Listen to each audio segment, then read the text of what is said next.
contiennent quelque chose qui à la base est haram, mais quand elle est mélangée, elle perd Inch'Allah Ta'ala son statut, car c'est dans le besoin et la darura Inch'Allah Ta'ala. Tfaddal, la deuxième question. Barakallahu fikum wa jazakumullahu khairan, Cheikh. Donc deuxième question. Noble Cheikh, je suis l'avis de Cheikh Al-Albani rahimahullah, disant que la femme en état de menstru peut suivre des cours dans la mosquée. Lors d'un cours, on nous a dit que la majorité des savants est d'avis contraire. Depuis, je suis prise de doute alors que jusqu'à présent je n'en avais pas. Je précise que ces cours sont retransmis sur MixLR, c'est la radio Cheikh. Cependant, je crains qu'en y assistant pas une fois par mois, cela ouvre la porte au délaissement de ces assises pour X raisons. Entre parenthèses, j'habite une grande agglomération où la salafiyya est malheureusement peu présente et les cours sont rares. Ma question est, dans cette situation, quelle est votre position? Et quel est votre avis concernant le fait de suivre l'avis d'un savant alors que le consensus est d'avis contraire? Jazakumullahu khaira.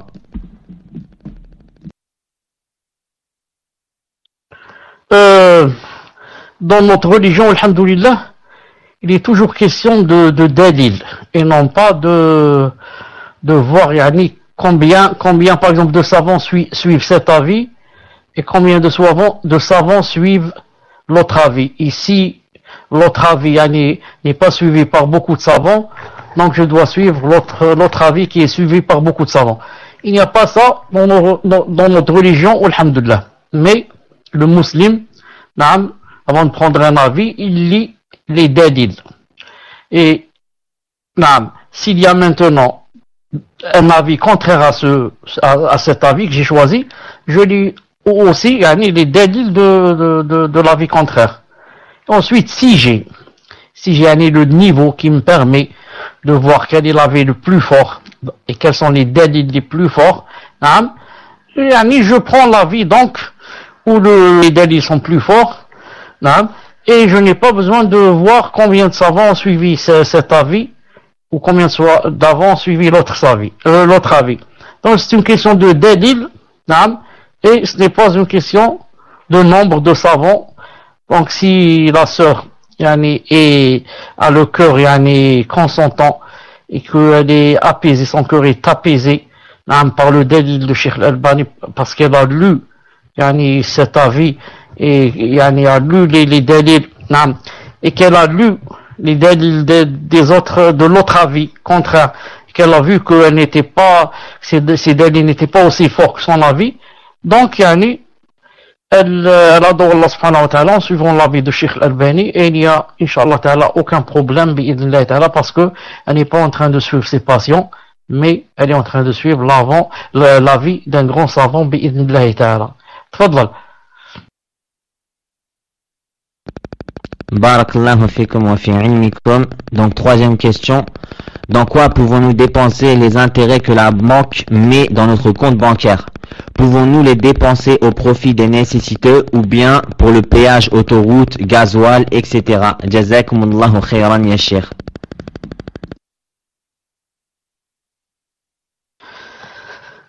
Samir, je ne sais pas les autres s'ils peuvent confirmer ou pas. S'il y a un autre qui n'a pas le rouge pour qu'il nous confirme. Je crois qu'il n'y a personne, tu es le seul. Habib, voilà un bruit. Il y a un bruit quand tu parles tac tac tac tac tac tac tac tac, comme ça on entend. Mais ce n'est pas grave, alhamdoulilah. Je crois que c'est le ventilo, Allah alam. Je crois que c'est le ventilo, non. Je crois que c'est le ventilo. Donc, par rapport... Non, je crois pas que ça soit le chauffage. Je pense que c'est le PC ou le laptop, là, parce que c'est juste quand tu parles.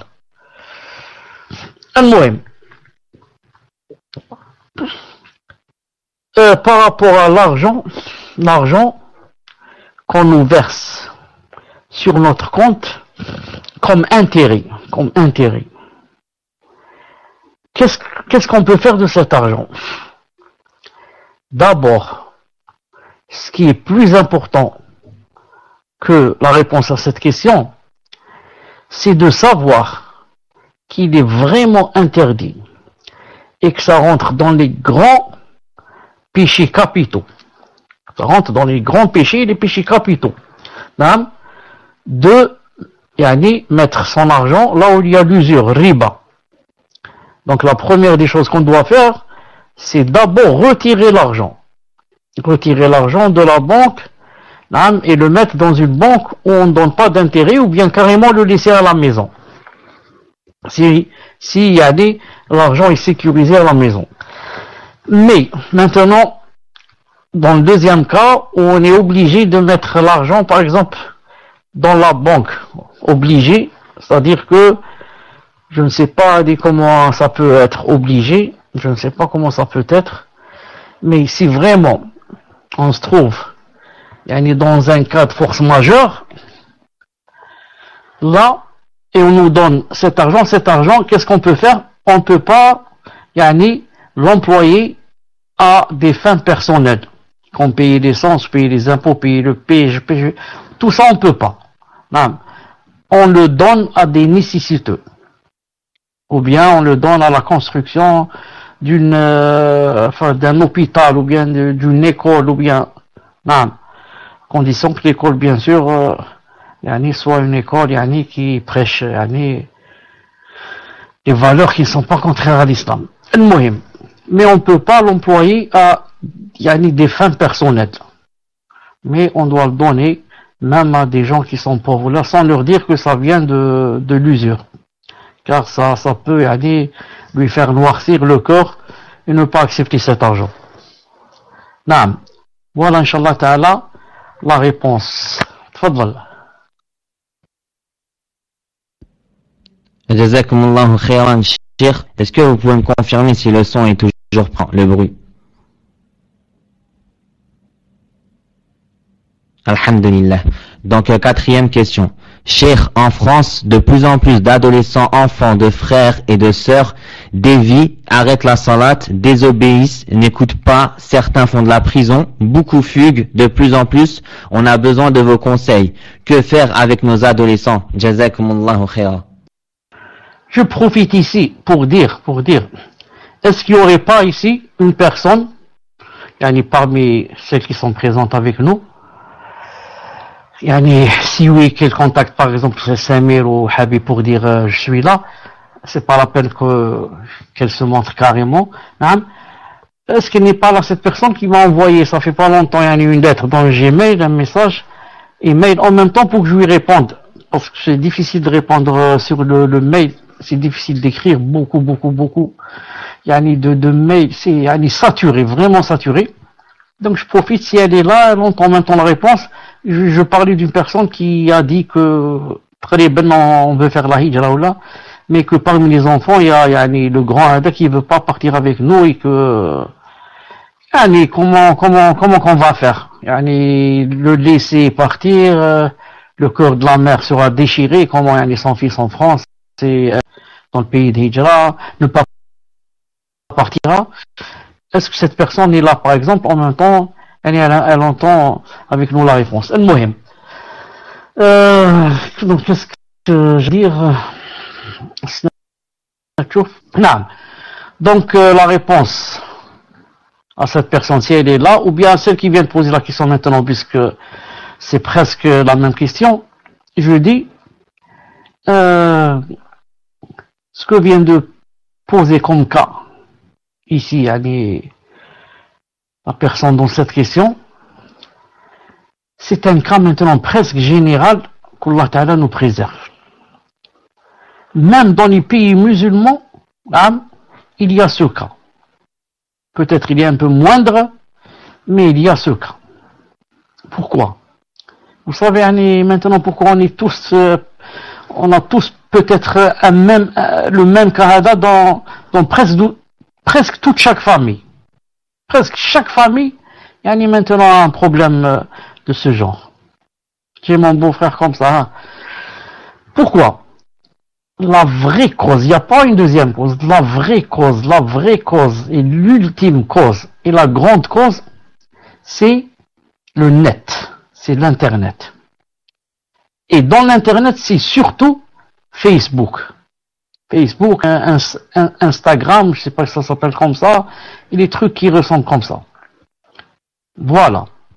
Alors, la personne maintenant, il ouvre son téléphone, hop, il rentre dans avec chatting, voilà comment ça s'appelle, il parle direct à la fille, il lui parle direct, il la voit, elle le voit, le soir ils se rencontrent, là.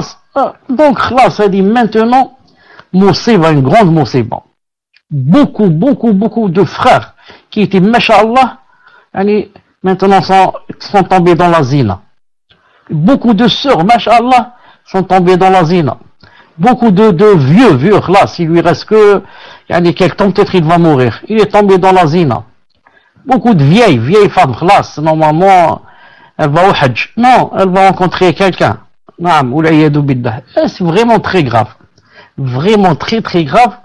C'est pour ça que, en même temps, puisqu'il y a beaucoup de fitna maintenant, et beaucoup de zina, et beaucoup de grands péchés, donc celui qui se retient et yasbir pour Allah subhanahu wa ta'ala, il ne rentre pas dans ces fitna, incha'Allah ta'ala, qu'il a vraiment de grandes récompenses et beaucoup de récompenses. Il rentre dans le hadith que il va arriver un temps où celui qui va tenir son din, c'est comme s'il tenait une braise de feu dans sa main. C'est un hadith authentique. Car s'il n'y avait pas de fitna, tout le monde serait, masha'Allah, des dévots qui adorent la jour et nuit. Mais c'est quand il y a des fitna, et de grandes fitna, qu'on voit où est la personne sincère, où est la personne qui ne l'est pas. Où est la personne qui vraiment veut Allah, et la personne qui, juste une petite passion, hop, elle part et elle délaisse Allah, elle délaisse Salat, elle délaisse tout. Qu'est-ce qu'il dit en plus? Il y a beaucoup d'égareurs qui rendent ces genres de choses permis. Maintenant, moi je dis, des frères, avec Qamis et Wasmo. Qamis et Barbe, et il parle sur les réseaux sociaux avec les femmes et il lui demande de se dénuder, il la voit avec la barbe. Je dis comme ça parce que des fois c'est marié, grave. C'est même pas des jeunes, ils sont des fois mariés. Qu'Allah nous préserve, je dis comme ça, je sais ce que je dis. Les pères qui leur arrivent des choses pareilles, c'est des épouses qui me racontent. Ils me disent, mon mari fait ceci, mais il fait cela, il a la barbe, il a le khamis. Elle n'est pas oubliée, elle n'est pas folle pour mentir sur son mari. Non, qu'Allah nous préserve, c'est vraiment difficile. Donc je dis, Samir, il n'y a pas de réponse par rapport à celle qui a envoyé le mail, elle n'est pas là. Si elle n'est pas là, donc je réponds pas sur son cas, je réponds comme ça en général. Pas encore, classe. Donc je réponds comme ça en général. Toute personne qui voudrait éviter les fitna, qu'elle ne commence pas par les petits pas. Qu'elle dise pas, non, moi juste j'ouvre un compte juste pour voir ceci, cela. N'ouvre pas du tout si tu peux. Tu peux ne pas ouvrir, n'ouvre pas. Si tu ouvres vraiment, reste seulement avec les sœurs, reste seulement avec les femmes. Ne dis pas je rentre dans un salon mais juste avec des hommes sérieux et ceci. Il n'y a pas de sérieux entre hommes et femmes. Pas de sérieux. Tu es une femme, éloigne-toi au maximum des hommes. Tu es un homme, éloigne-toi au maximum des femmes. Essaye de n'avoir aucun rapport. Aucun message, aucun rien. Et si tu veux ouvrir la petite porte, non, c'est juste pour demander ceci, c'est juste par amitié, c'est juste par curiosité, juste ceci, ça se termine dans quelque chose de très grave. Donc, que la personne fasse beaucoup de doigts, qu'Allah Ta'ala la préserve. On ne sait pas quand est-ce qu'on peut mourir. D'une minute à l'autre, la personne peut perdre son din et va recommencer à zéro. Des années, 20 ans, 30 ans, de ibada qui partent comme ça en l'air. Pourquoi? C'est pas parce qu'il a fait zina ou là, mais peut-être parce qu'il va tout délaisser, la salat, il va rentrer dans le shirk, il va rentrer, qu'Allah Ta'ala nous préserve. Donc, la personne fasse beaucoup de doigts, qu'Allah Ta'ala raffermisse le cœur sur la droiture. Et qu'elle prenne des causes. en prenant des causes, c'est-à-dire elle s'éloigne de tout ce qui est fitna, elle se rapproche au maximum en faisant les causes de ce qui renforce la foi. Être dans des assises, lire des livres, écouter des audios des savants, et comme ça. La science est une grande cause. La science est une grande cause pour s'éloigner des fitna. Donc, je termine en disant que ce qui se passe en France se passe partout. Sauf qu'en France, par exemple, ou là en Europe, c'est plus facile. C'est beaucoup plus facile. Je donne un exemple très simple. Par exemple, en Algérie, si quelqu'un, par exemple, rentre dans, je sais pas, le Facebook ou et fait la connaissance d'une fille, par exemple, maximum, il peut lui donner rendez-vous il se rencontre dans un jardin ou là. Mais en France ou là, non, par exemple, il peut aller dans un hôtel pour 1 heure, pour 2. Ça, il n'y a pas en Algérie, aller dans un hôtel et dire, j'ai une amie, je veux une chambre pour 1 heure ou 2, il n'y a pas. C'est interdit. Il faut, carte d'identité, le livret de famille, c'est ton épouse. Il y a des, par exemple,